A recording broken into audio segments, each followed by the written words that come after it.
వచ్చి ఆ పిల్లవాణ్ణి కర్ర తీసుకుని విపరీతంగా కొట్టాడు. అంతర్ముఖుడైపోయి ఉన్నాడేమో, ఆ దెబ్బలు తగలడం కూడా ఆయనకి తెలియలేదు. కానీ పక్కన ఉన్న కుండలో తన ప్రమేయం లేకుండా పాత్ర ముంచి పాలు తీసి అభిషేకం చేసేస్తున్నాడు. మనస్సు రమించిపోతోంది. అటువంటి స్థితిలో తండ్రి వచ్చి ఆ పాల కుండని ఎడమకాలితో తన్నాడు. కుండ పగిలిపోయింది. అరే ఏమిరా కుండ పగిలింది అని ఇలా చూశాడు. తండ్రి నిలబడున్నాడు. అపారమైన కోపం వచ్చింది కొడుక్కి. శివాభిషేకం చేస్తున్న ఆవు పాల కుండని తన్నావు అని అక్కడున్న గొడ్డలి తీసి, ఏ పాదములతో తన్నావో ఆ పాదములను నీకు తీసేస్తే తప్ప ఈ అపరాధం పోదు. నువ్వు తండ్రివైనా శివాపరాధం చేశావు కనుక నువ్వు శిక్షితుడవు అని గొడ్డలి తీసి తండ్రి కాళ్ళ మీదకి విసిరాడు. తండ్రి రెండు కాళ్ళు తెగిపోయి ఆ ఇసుకలో పడి రక్తం వరదలై పారి ఏడ్చి మరణించాడు. ఆ పిల్లవాడి యొక్క భక్తికి పొంగిపోయి శంకరుడు ప్రత్యక్షమయ్యాడు. ప్రత్యక్షమై, విచార శర్మ, నీకు దివ్యదేహం ఇస్తున్నాను. నా కోసం ఇంత గొప్ప పని చేశావు కాబట్టి ఇవాళ నుంచి మా కుటుంబంలో నిన్ను 5వ వాడిగా తీసుకుంటున్నాను. నా కోసం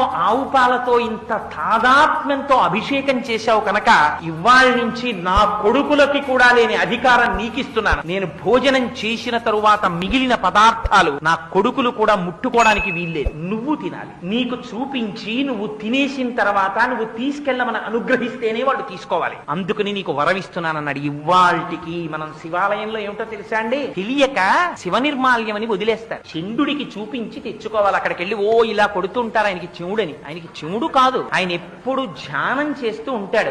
చిటికెల చండీశ్వరుడని పేరు ఆయనకి. ఆయన ఎప్పుడు భావ సమాధిలో ఉంటాడు. అందుకని మీరు వెళ్ళి ఇలా చిటికెయ్యాలి. వేస్తే ఆయన మహాగ్రహంతో కళ్ళు విప్పుతాడు. ఎందుకు చిటికేశావురా అని. అప్పుడు మీరు శివుడి యొక్క నిర్మాల్యం చూపించాలి. వెంటనే స్వామికి సమర్పించానండి, ప్రసాదం ఇచ్చారు, మీరు అనుగ్రహిస్తే పట్టుకెడతాను. ఆయన అదే పనిగా శివుడి దగ్గర వదిలేసినవన్నీ ఆయన తినడం. ఆయన తీసుకెళ్లరా అంటారు. ఆ చండీశ్వరుడు అనుగ్రహిస్తేనే ఫలితం వస్తుంది.